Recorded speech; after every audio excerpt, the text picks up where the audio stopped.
In war, the bold thrive, where the cautious fall. Tonight, we witness a gamble that rewrote empires. Summer, 216 BC, the plains of Cannae in southern Italy bake under a merciless sun. Rome, the rising power of the Mediterranean, faces its greatest threat.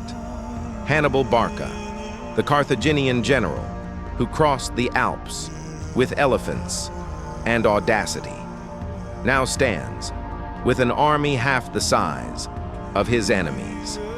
80,000 Roman legionaries against 40,000 Carthaginians. The odds scream Roman victory. But Hannibal sees not numbers. He sees opportunity.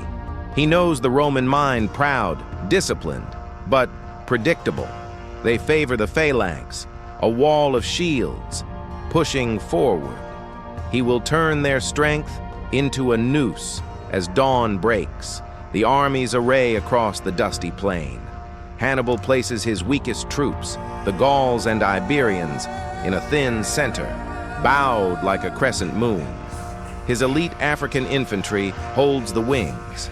Numidian and Celtic cavalry wait on the flanks. The Roman consuls, Varro and Paulus, smell blood. They pack their legions tight, 80,000 men in a deep rectangle.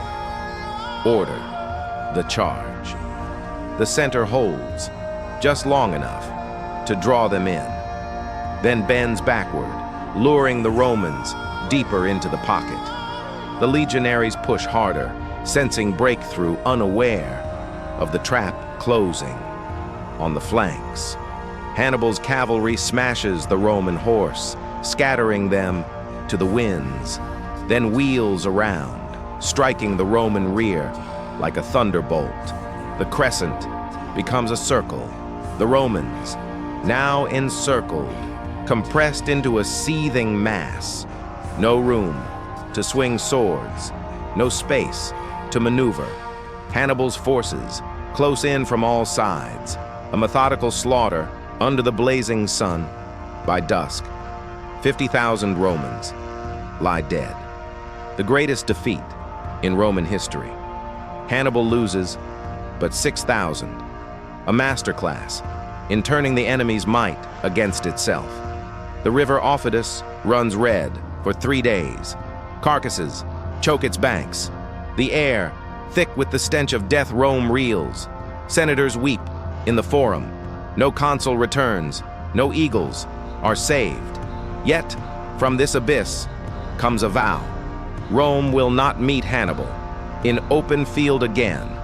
They will starve him, harass him, outlast him.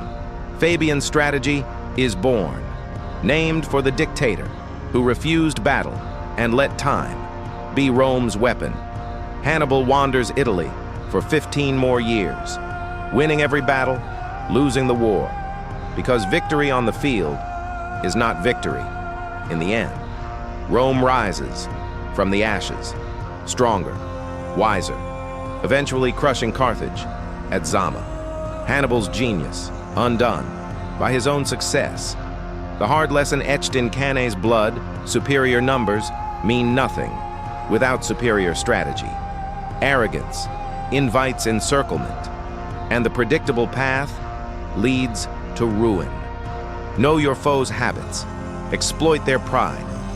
But remember, the greatest trap is the one you set for yourself. When you win too completely, you teach your enemy how to destroy you. Cannae was Hannibal's masterpiece and Rome's crucible. From its ashes rose an empire that would conquer the world, because it learned the lesson that defeat is not final unless you refuse to change.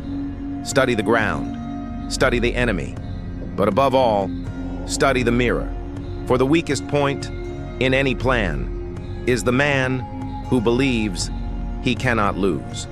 Cannae echoes through history, a warning to the mighty, a blueprint for the clever, and a reminder that in war, the greatest danger is underestimating the one who has nothing left to lose.